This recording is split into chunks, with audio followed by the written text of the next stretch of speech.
Hi, this is Bhaskar, a tutor at Y-axis. Today in this video, I'm going to discuss reorder paragraphs. As you may already know, we are going to have randomly arranged sentences given, and we need to arrange them in an order so that they can form a paragraph and convey some sense. Now, when it comes to scoring, we are not given points for correctly placed individual sentences. We are given points only for correctly placed adjacent pairs. So we need to be more careful here. Many people consider this to be one of the challenging item types. Now, I'm going to introduce you to 3 simple steps that can help you easily get the answers. And you have those steps on the screen. Look at the first step there. So the first step is to identify the standalone sentence. When you skim through the sentences given, you need to identify the one that can begin the paragraph. And to do that, we can use this elimination technique. When you skim through, we can easily eliminate the sentences that can't begin the paragraph. To eliminate the sentences, look for these 4 factors that you have there. So if you have a sentence with any of these 4 things, that sentence can't begin the paragraph. So the first thing is the definite article. If you have this definite article in any of the sentences, that can't be there at the beginning, because we use this definite article to refer to things that have already been discussed. And there is an exception. In some cases, this definite article may be part of the phrase, like the ones you have on the screen. The internet, the early 1990s. Here we have this definite article used, but this does not refer to anything else discussed in any other sentence.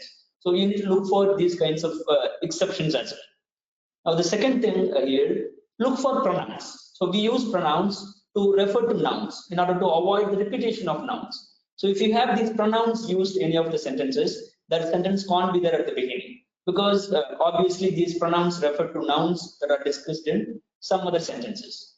The third thing is demonstrative adjectives or pronouns. So if you have these demonstrative adjectives or pronouns, obviously they can't be there at the beginning. And the last one, look for some modifiers. So they are even called discourse markers. So we use these discourse markers conjunctions to connect ideas there. So if you have these discourse markers used in any of the sentences, they can't be there at the beginning, because they link the idea that is discussed in the sentence with something else. So pay attention to these 4 factors there.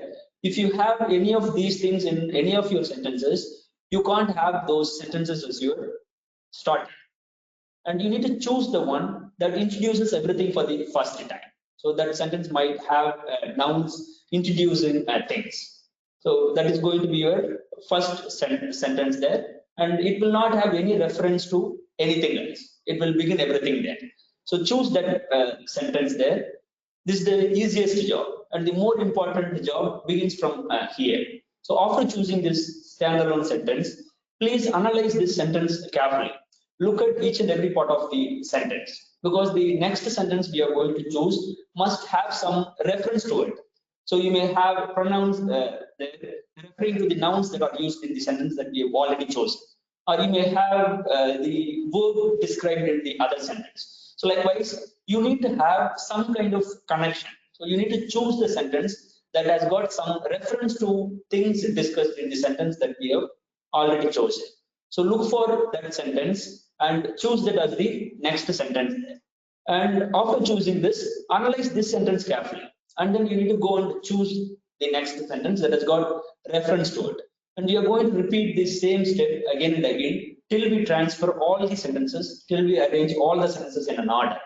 That is the second step here. The third step is to read the entire arrangement. So you are now done with arranging all the sentences. Now take some time to read all the sentences carefully. See if you could find proper connection there. See if you could find some flow in the way ideas are developed. If you find any sentence out of place, that means you need to reconsider your arrangement. So all the sentences that you have must have some kind of connection with the sentences above and below. So if everything makes sense, then your arrangement is perfectly all right. Please use these 3 steps and practice some of the items. Everything will be much clearer. I hope this video helps you. Thank you.